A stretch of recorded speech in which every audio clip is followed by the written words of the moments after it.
विदेशी मान्छेले दिनमै 12-18 लाख कमाउँदो रहेछ हिसाब गरेको हामीले त बिदाउटीमा त कमाउँदो रहेछ मान्छे देखिले त्यो सबै भनेर भविष्यको प्रधानमन्त्री हुनुहुन्छ यो चाहिँ काठमाडौँको हामी चन्द्रगिरी केबल कार चढेछ मैले चाखे सबै केबल कार सबै ठाउँको केबल कार चाखे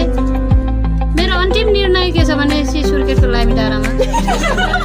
गरेको छु वनको केरा पाउँछ नि यहाँ थाहा छैन किन नपठाएको त्यो केरा बुढा हेर ऊ अस्ति अन्मलान दाङतिर देखेनौ यो वनको केरा हो त यो